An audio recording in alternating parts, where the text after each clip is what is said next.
Welcome back to my Animal Education series.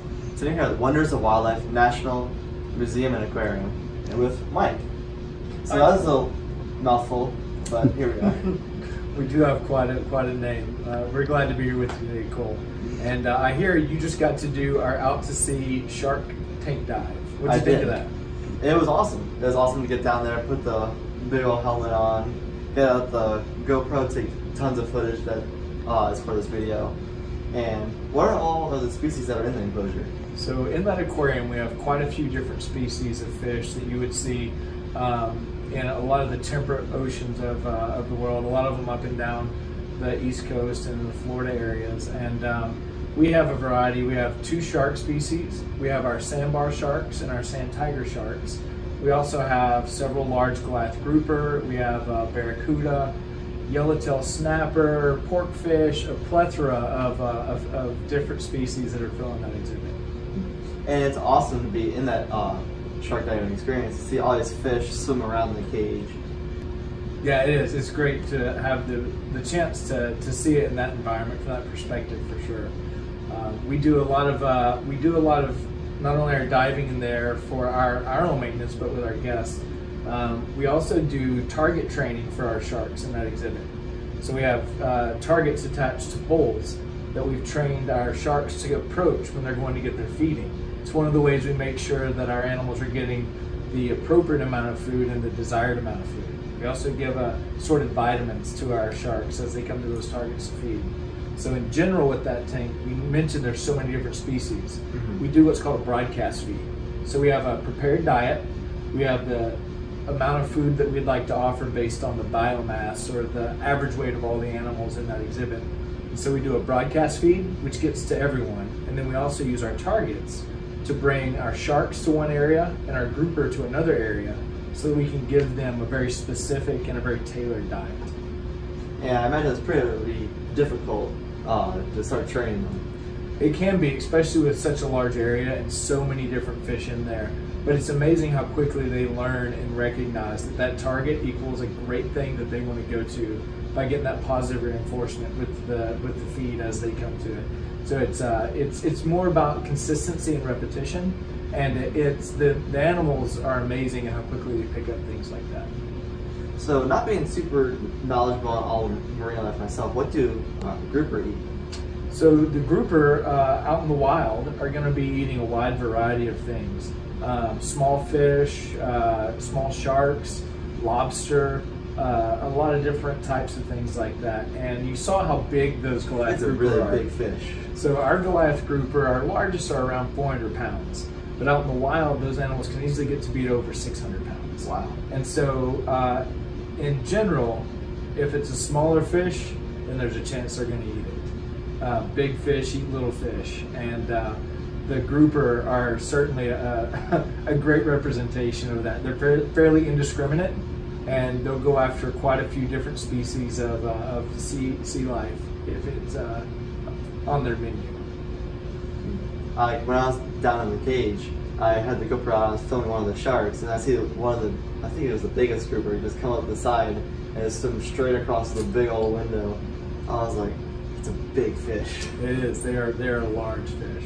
So with the shark and the groupers, how do you prevent them from eating the other fish? That's a great question. So I mentioned earlier we do a broadcast feed, and that lets us know a set amount of food that's going in and that's generally being consumed by all of the different fish in there. Coupled with our target feeding, we're looking to give a percentage of that feed that represents each animal's kind of biomass, like I mentioned before. So sharks may get anywhere from 5 to 10% food by weight every week that's in relation to their average weight. So a 200-pound animal may get 10% of that biomass in food per week. And what we're looking to do is to keep our animals filled up, satisfied, so that they're growing at a healthy rate, but not too quickly. We have to be very mindful not to overfeed our animals. If they get too heavy, they can develop issues just like people can if they're unhealthy or overeat. So it's a bit of a balancing act. You look to see who's eating enough, and feeding enough so that they don't feel the need to go eat their tank mates. That's not to say that occasionally big fish eat small fish, And it's in some ways, I think, a positive sign that animals are comfortable enough to behave naturally in an exhibit environment. So there is occasional predation, but we limit that by making sure we keep our fish fed at an appropriate level.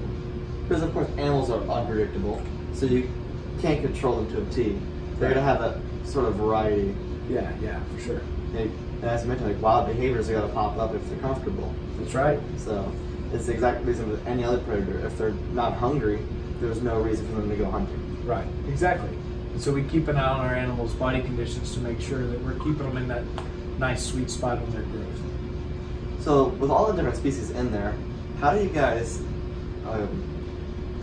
figure out which species would work best together? In general, there's a lot of groundwork has been laid in the past by other places, other institutions, other facilities. Most people at our aquarium, like most aquariums, have a wide background where we've spent time learning and working in other facilities. But in general, we look at animals that share similar areas they might live in.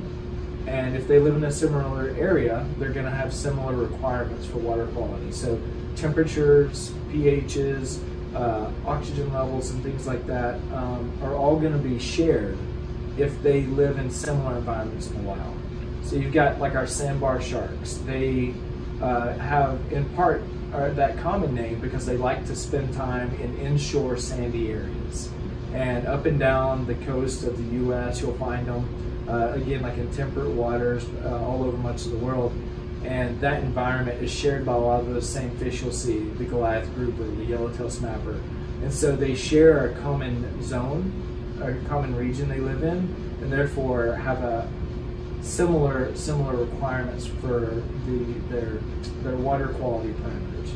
Now, we are mindful, like we mentioned before, about who could eat who or who would or won't eat who, and we make sure we mitigate that by giving an appropriate diet all the time. Like kind of the above ground or on land example, like bear and deer are found in the same area, but you don't want to put those together because it's a direct predator-prey relationship. Right, and so it is a little bit different in the aquarium world. You often find common predator and prey living together, and it's a lot more space. There's more space, absolutely. They can really move around a lot.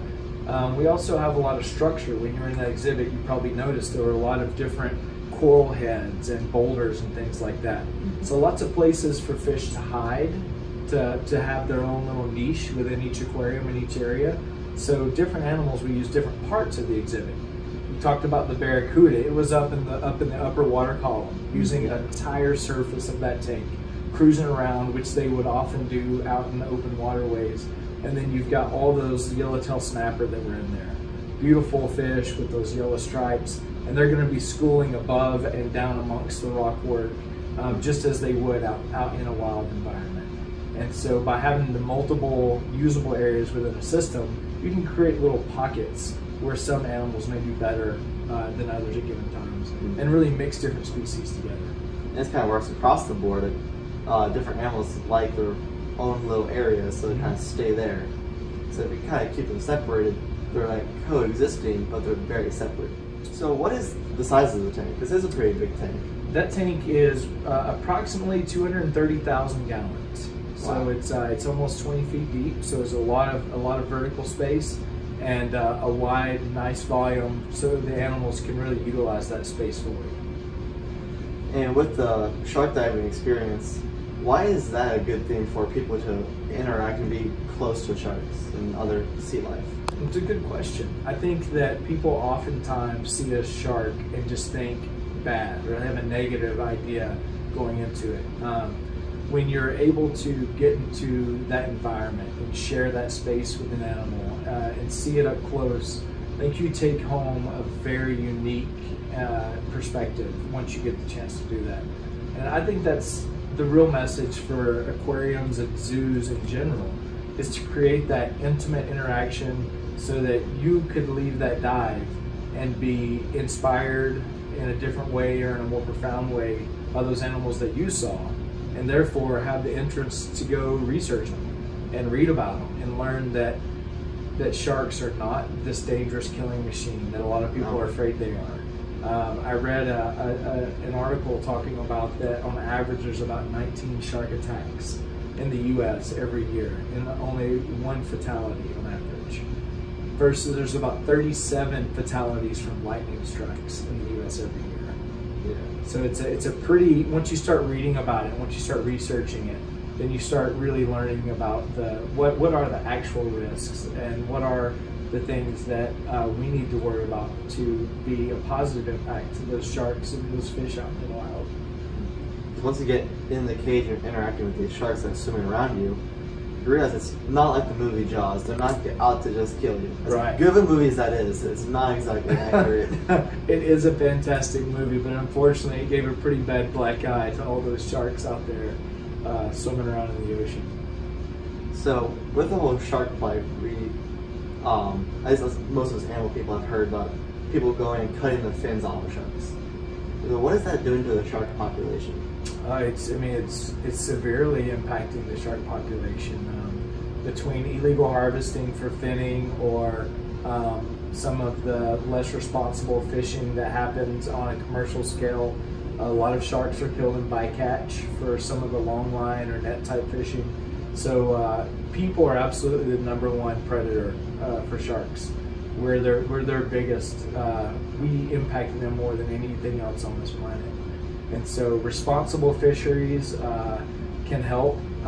Animals like our sand tigers that you saw in our system there, they're listed as vulnerable, but the fishery here in the U.S. in 1997 was completely shut down. So any sand tiger that's caught by mistake as part of bycatch has to be immediately released, and it's been a positive thing for that species, but they'll stay protected due to habitat changes and impact from illegal harvesting in different parts of the world. So they have a rough road. And it's unfortunate because it's pretty true across the board for sharks. This fishing, finning, as you mentioned, it just sucks, right? For lack of a better term. Yeah, and it's that false image that they're a bad guy, that false that untrue assumption that they're out there just looking to go after people, which is incredibly untrue. So what other shark species do you have here? So we have several other species of sharks. You saw our sandbars and our sand tigers. We also have zebra sharks, we have epaulet sharks, we have swell sharks, and they represent a lot of different environments that they'll be found in nature and within our facility. So sharks are amazing because they really inhabit just about every ecosystem in our world's oceans that you can think of. And so it's cool to have different species here that can demonstrate a few of those different regions. Well, thank you so much for telling us about the sharks and that awesome enclosure that I got to get with. You're absolutely welcome. It was a pleasure to speak with you about it, Colby. Same to you.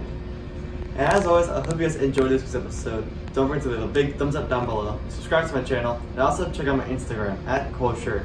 As always, I'll see you next week.